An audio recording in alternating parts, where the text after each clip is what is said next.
नमस्कार, मैं Bhimaram Choudhary, assistant professor, sociology department, SPC government college Ajmer. Dear students, हम समाजशास्त्र में बीए पार्ट थर्ड के सेकंड पेपर सामाजिक मानव शास्त्र की पहली यूनिट को पढ़ रहे हैं। उसमें अब तक हमने सामाजिक मानव शास्त्र का अर्थ, प्रकृति, क्षेत्र, जनजाति की अवधारणा, जाति एवं जनजाति, संस्कृति, परिभाषा, विशेषताएं, ये चीज़ें पढ़ी हैं। और इसमें हमारा जो टॉपिक है वह चल रहा है संस्कृति विकास के सिद्धांत। इससे संबंधित कुछ वीडियो मैंने आपके साथ शेयर किए हैं, कुछ पीपीटीज के साथ रिकॉर्डिंग करके। हमारा जो टॉपिक है वह है संस्कृति विकास के सिद्धांत। इससे पहले हमने ये पढ़ा है कि संस्कृति का जो विकास है, संस्कृति में जो परिवर्तन है, विभिन्न संस्कृतियों में जो आदान प्रदान है, उसकी जो वैज्ञानिक व्याख्या करने वाले सिद्धांत हैं या जो प्रक्रियाएं हैं उनको हम संस्कृति विकास के सिद्धांत कहते हैं। और सामाजिक मानव शास्त्रियों ने अपने अपने ढंग से उनकी वैज्ञानिक व्याख्या की है। संस्कृति विकास के सिद्धांतों को हमने मुख्य रूप से 4 भागों में बांटा है। सबसे पहला है उद्विकास, इवोल्यूशन, दूसरा है प्रसार, डिफ्यूजन, तीसरा है नवाचार, इनोवेशन, और चौथा है पर संस्कृति ग्रहण, अकल्चरेशन। ये 4 संस्कृति विकास के मुख्य सिद्धांत हैं। इनको हम संस्कृति विकास की प्रक्रियाएं भी कहते हैं, क्योंकि किसी भी अवधारणा में, किसी भी व्यवस्था में निरंतर और सतत क्रमबद्ध और व्यवस्थित ढंग से परिवर्तन होता रहता है, तो उसे हम प्रक्रिया कहते हैं। इसलिए उद्विकास है, प्रसार है, नवाचार है, प्रसंस्कृति ग्रहण है, ये संस्कृति में परिवर्तन की प्रक्रियाएं भी हैं, इसलिए इनको सिद्धांत के साथ साथ हम प्रक्रियाएं भी कहते हैं। डियर स्टूडेंट, हम जानते हैं कि हमने अब तक संस्कृति विकास के उद्विकास के सिद्धांत को पढ़ा है। उसके बाद में हमने संस्कृति के प्रसार सिद्धांत को अब हमें पढ़ना है। इससे पहले मैंने आपके साथ चर्चा की थी कि उद्विकास का जो सिद्धांत है, संस्कृति के विकास का उद्विकास का जो सिद्धांत है, इस सिद्धांत का ये मानना है कि जो संस्कृति में विकास है वह सरल से जटिल, सजातीय से विजातीय, कम विभेदीकरण से अधिक विभेदीकरण की ओर क्रमबद्ध और व्यवस्थित ढंग से होता है। इसके कुछ निश्चित चरण होते हैं, उन चरणों से ही संस्कृति और समाज का विकास होता है। लुइस मॉर्गन ने अपनी पुस्तक एंशिएंट सोसाइटी में संस्कृति और परिवार के उद्विकास की अवस्थाएं बताई है और उनके माध्यम से इस सिद्धांत को स्पष्ट किया है। लेकिन हर सिद्धांत की अपनी सीमाएं होती है। इस सिद्धांत की भी सीमाएं, ये संस्कृति उद्विकास को निश्चित चरणों तक ही सीमित मानता है और इसमें दूसरे पहलुओं की उपेक्षा होती है। उदाहरण के लिए, जरूरी नहीं है कि संस्कृति स्वतः ही क्रमबद्ध ढंग से व्यवस्थित चरणों में विकसित होती हो। वह दूसरी संस्कृतियों से भी बहुत सारी चीज़ें सीखती है, उनसे भी बहुत सारे तत्व और विशेषताओं को ग्रहण करती है, और दूसरी संस्कृतियाँ अपनी संस्कृति से बहुत सारी चीज़ें सीखती है, ग्रहण करती है। अपने दैनिक जीवन में हम देखते हैं कि बहुत सारी हमारी संस्कृति के पहलू हैं जो ओरिजिनली हमारे नहीं है, लेकिन हमने दूसरे समाजों से, दूसरी संस्कृतियों से ग्रहण किया है, उनको अपनाया है, और वो आज हमारी संस्कृति का अभिन्न हिस्सा बन चुके हैं। उदाहरण के लिए हमारा खान पान, उसमें पश्चिमी देशों की कई चीज़ें हैं, जैसे पिज्ज़ा है, बर्गर है, ऐसी चीज़ें शामिल हो चुकी हैं। वेशभूषा में जीन्स है, टी शर्ट है, इस तरह की चीज़ें आ चुकी हैं। अभिवादन में हाथ मिलाना है, इस तरह की चीज़ें आ चुकी है। गाड़ियाँ हैं, संचार के साधन हैं, मोबाइल हैं, इस तरह की बहुत सारी चीज़ें हैं जो हमने दूसरे समाजों से हमने ग्रहण किए। तो इस तरह संस्कृति में केवल उद्विकास ही नहीं होता, बल्कि आदान प्रदान भी होता है। अब सवाल उठता है कि आखिर इन प्रश्नों का उत्तर क्या है। तो इन प्रश्नों का उत्तर यह है कि जो संस्कृति विकास के जो दूसरे सिद्धांत हैं वो इन सीमाओं को स्पष्ट करते हैं और उन दूसरे पहलुओं की वैज्ञानिक व्याख्या करते हैं जिनके कारण संस्कृति में परिवर्तन होता है, आदान प्रदान होता है, संस्कृति का विकास होता है। डियर स्टूडेंट, आज हम पढ़ने जा रहे हैं संस्कृति के विकास का प्रसार सिद्धांत, diffusion theory of culture growth. जैसा कि आप नाम से जानते हैं, प्रसार का मतलब है किसी चीज़ का फैलना। बहुत ही सरल शब्दों में अगर कहें तो प्रसार का मतलब ये है कि जब किसी एक समाज या एक संस्कृति की विशेषताएं दूसरे समाज और संस्कृति में प्रवेश करती हैं, वो उनको अपनाते हैं और उनकी संस्कृति और समाज की विशेषताओं को हम अपनाते हैं। तो इस तरह जो सांस्कृतिक विशेषताओं का, सांस्कृतिक तत्वों का, सांस्कृतिक संकुलों का जो एक संस्कृति से दूसरे संस्कृति में फैलाव होता है उसे ही हम प्रसार कहते हैं। जिस तरह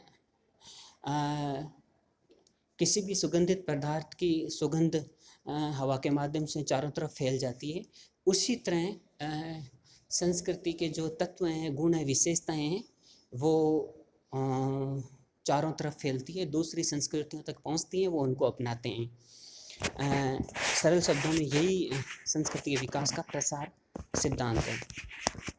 पारिभाषिक दृष्टिकोण से देखें तो हम यूँ कहेंगे कि प्रसार संस्कृति के विकास का एक महत्वपूर्ण सिद्धांत है और इस सिद्धांत के अनुसार एक सांस्कृतिक समूह से समाज से दूसरे सांस्कृतिक समूह है, समाज में सांस्कृतिक तत्वों या सांस्कृतिक संकुलों का जो फैलाव होता है उसे ही हम प्रसार कहते हैं और इसके माध्यम से संस्कृति का विकास होता है।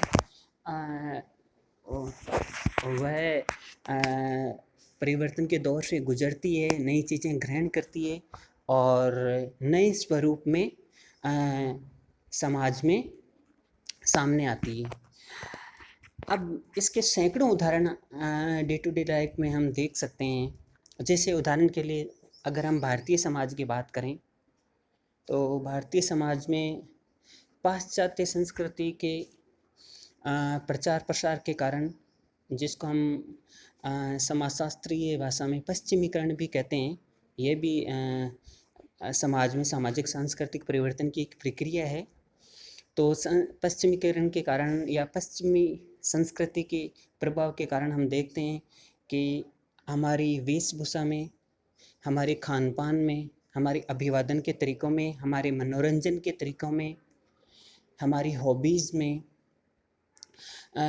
हमारी बिहेवियर में, हमारे शिष्टाचार के तरीक़ों में, हमारे पूजा पाठ के तरीक़ों में, हमारे शिक्षा ग्रहण करने के तरीक़ों में, हमारे सोशल रिलेशनशिप के तरीक़ों में, इनमें बहुत सारे परिवर्तन आए हैं और वो हमने पश्चिमी संस्कृति से ग्रहण किया उनको।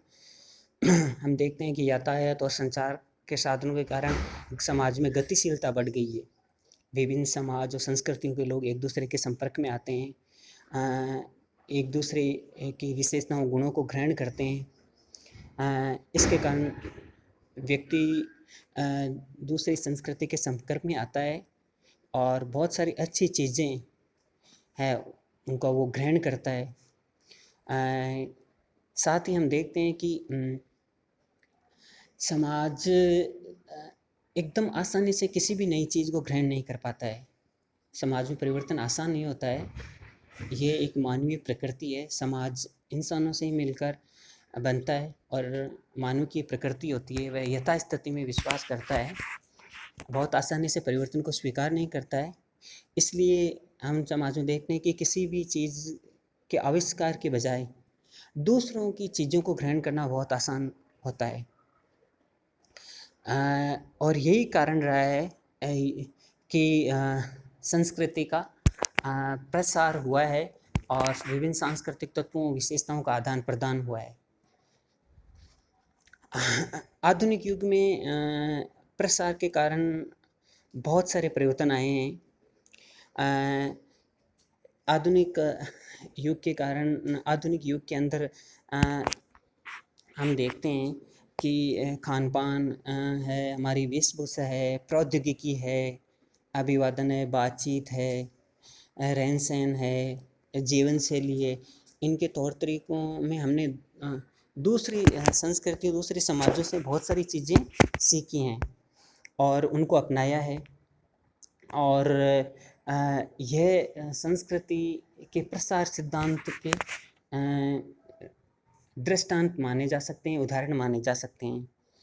और इन उदाहरणों से हम ये समझते हैं कि संस्कृति प्रसार में निरंतरता बनी रहती है और इसमें एक संस्कृति से दूसरे संस्कृति में फैलने का गुण होता है। यह भी देखने में आता है कई बार कि कुछ सांस्कृतिक तत्व बहुत आसानी से किसी संस्कृति में घुल मिल जाते हैं और कुछ व्यापक उथल पुथल मचाते हैं। जैसे उदाहरण के लिए लिव इन रिलेशनशिप को देखिए आप, या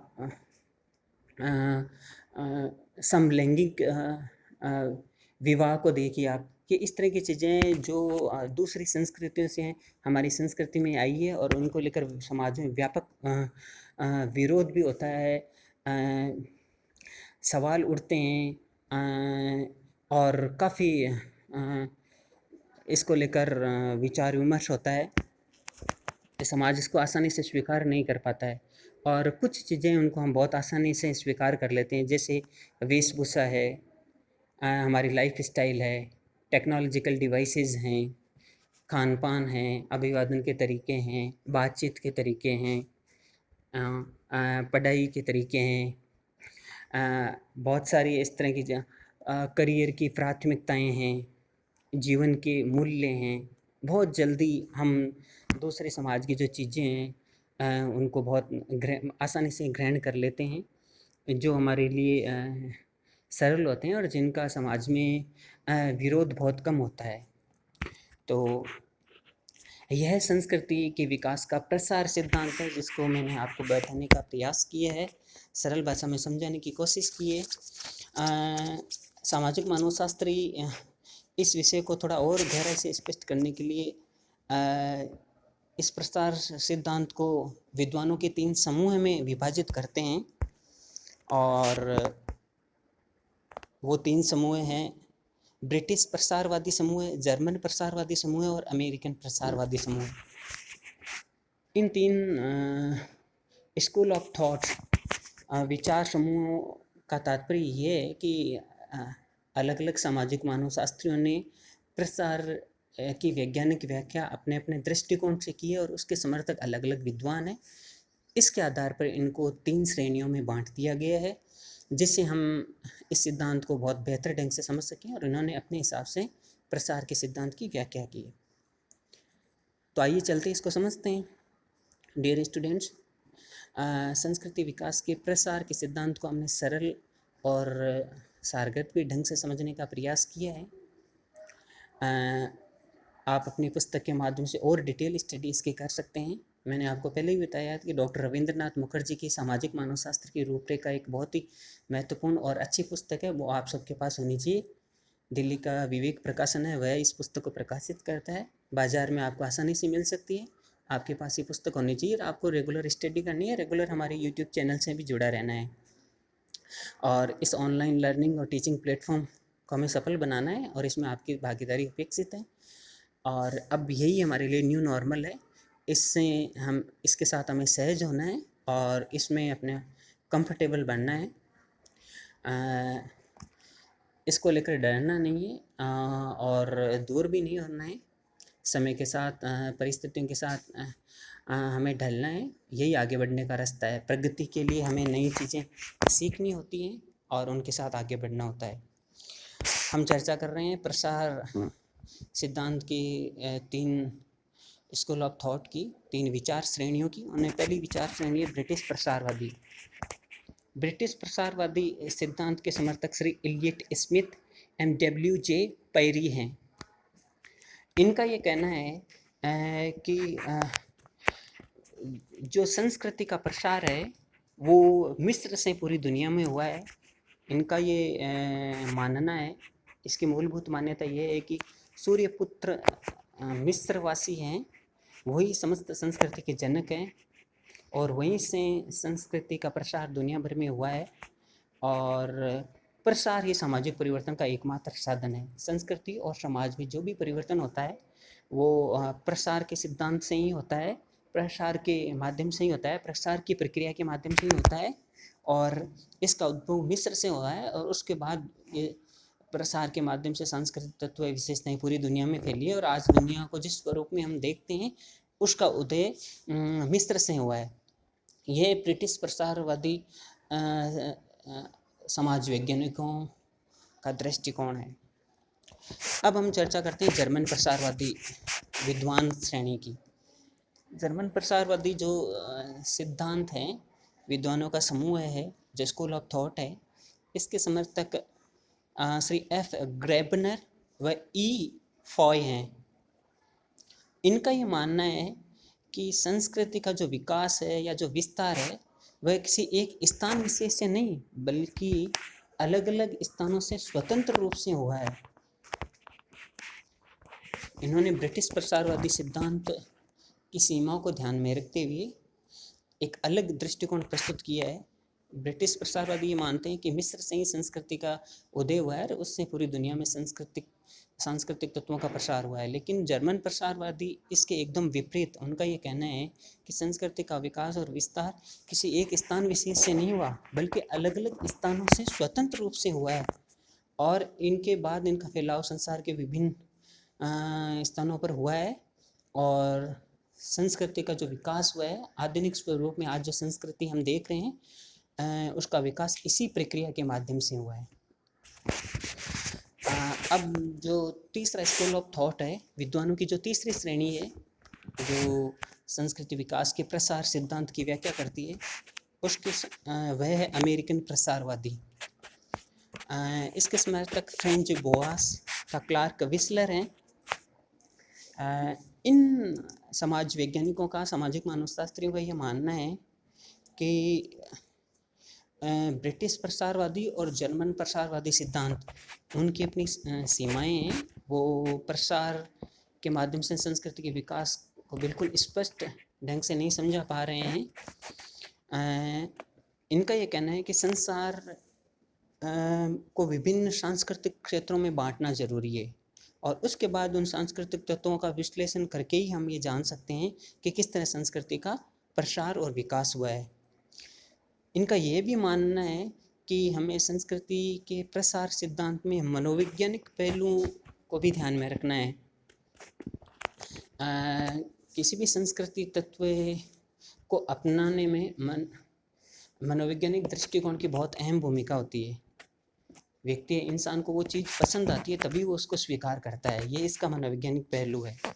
इसलिए जो अमेरिकन प्रसारवादी हैं, उनका ये कहना है कि हमें केवल यही नहीं मानना है कि किसी एक स्थान विशेष से संस्कृति का प्रसार हुआ है या केवल अलग अलग स्थान से प्रसार हुआ है, बल्कि हमें यह भी ध्यान रखना है कि संसार में अलग अलग सांस्कृतिक क्षेत्र हैं और उनका विश्लेषण करने की ज़रूरत है और उसमें मनोविज्ञान आधार को भी ध्यान रखना जरूरी है। उसके आधार पर ही हम ये स्पष्ट कर सकते हैं कि आखिर संस्कृति का प्रसार किस तरह हुआ है। और क्लार्क विस्लर ने तो यहाँ तक कह दिया है कि यही नहीं, कुछ इस तरह की चीज़ें भी है जो सांस्कृतिक प्रसार में बहुत बाधा उत्पन्न करती हैं। जैसे उदाहरण के लिए उन्होंने कहा है कि सांस्कृतिक तत्वों के प्रसार में पहाड़ है, महासागर है, रेगिस्तान है, जंगल है, ये प्रमुख बाधाएं हैं। इनके कारण सांस्कृतिक तत्वों का प्रसार कठिन हो जाता है और अधिक समय लगता है। और जहाँ पर ये बाधाएं नहीं थी वहाँ पर सांस्कृतिक तत्वों का प्रसार थोड़ा सरल और कम समय में हो जाता है। तो इस तरह अमेरिकन प्रसारवादी सिद्धांत के जो समर्थक विद्वान हैं वो इस ढंग से संस्कृति विकास के प्रसार सिद्धांत की व्याख्या करते हैं। तो यह संस्कृति विकास के प्रसार सिद्धांत का सार है जो मैंने आपके साथ शेयर किया है और मैं समझता हूँ कि आप निश्चित रूप से इस पीपीटी लेक्चर के माध्यम से लाभान्वित होंगे। और इससे संबंधित कोई प्रश्न है, जिज्ञासा है तो आप हमारे साथ शेयर कर सकते हैं, उनका समाधान करने का प्रयास किया जाएगा।